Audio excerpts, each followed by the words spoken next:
Hey guys, Jake Palat here, and today I'm going to run you through some of the basics for how to get started with wake foiling.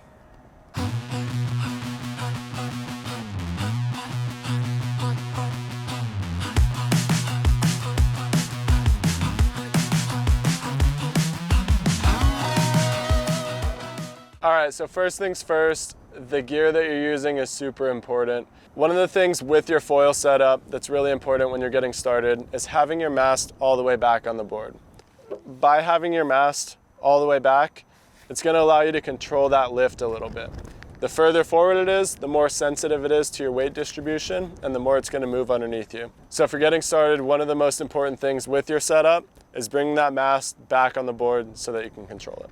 There are a lot of different foils out there. My board of choice is the Ronix 4'1" foil board with the fluid 28-inch mast, as well as the Speedwing and Navigator tail wing. In my opinion, this is one of the most consistent, easy to ride setups that there is. And Ronix also makes a shift setup, which is really cool if you're getting started. It's actually an adjustable mast, so you can have it super short, making it really easy to get up out of the water and learn how to fly the board without having too long of a mast, and you can work your way up from there through 3 different levels. So if you're just getting started, I highly recommend that. But if you already have your foil set up and you're just looking for tips to get it going, let's get into it. One of the most important aspects of learning to foil is definitely the driver. You want to make sure that when you're driving somebody foiling, you start off super slow, keeping the boat accelerating at a really slow pace. Too fast of acceleration makes the board want to shoot out from under you and makes it really hard to control for a new rider. So starting off nice and slow is really important, as well as making sure the rider starts directly behind the boat or maybe even a little bit off to the side so that the prop wash doesn't interfere with the foil as the rider is getting up. So now that the driver is covered, let's get into how you actually get up on the foil. I think it's key to start on a long line. I have a Ronix foil rope that puts you right out on the second wave. I think it's about 80 feet long, but a normal wakeboard rope or a Ronix foil rope will get you out to the second wave, which is a more controllable place to learn to foil.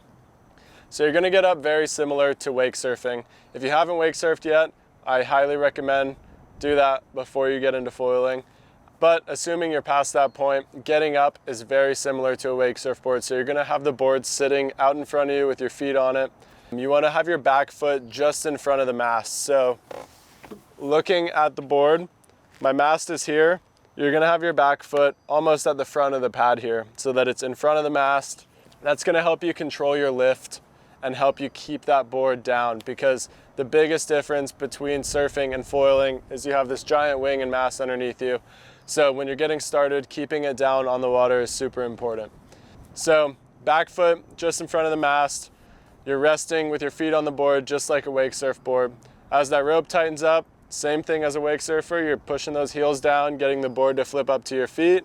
And then when it's time to start moving on the board, you're going to want to have most of your weight on your front foot. That's where it really differs from wake surfing. So getting your weight over your front foot is going to help you keep that board on the water, making it ride like a surfboard. If you lean back, the foil is going to want to rise and shoot out from underneath you, and it's really difficult to control. You want to have the most amount of weight on your front foot that you can without burying the nose of the board.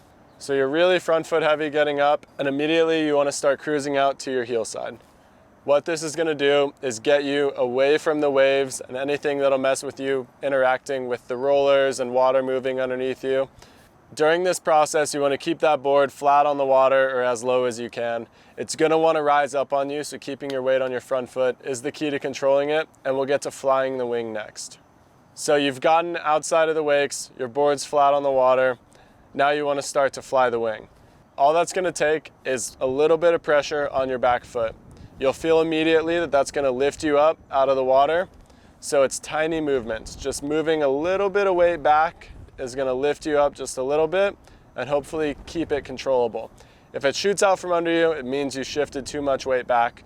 So making sure you're standing tall, weight on your front foot as you're outside of the wakes. Once you're controlled there, slowly lean back and you'll feel the board lift up. Once you get the board a couple inches out of the water, you want to get weight back on your front foot and kind of slowly bring that board down to the water again. What we're doing now is trying to learn how to control the wing as it's flying.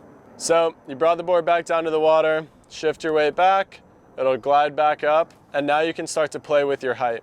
Depending on the size of the mast on the setup you're using, you're gonna have anywhere from about 12 inches to 28 inches to work with in your height of your mast. But initially you're gonna wanna keep it pretty low and just learn about the room that you have to play with your mast, and learning to control and feel how the board reacts underneath you as you start to fly it. So now that you got the basics of learning to fly the wing of the foil down, part 2 is learning to ride the wave.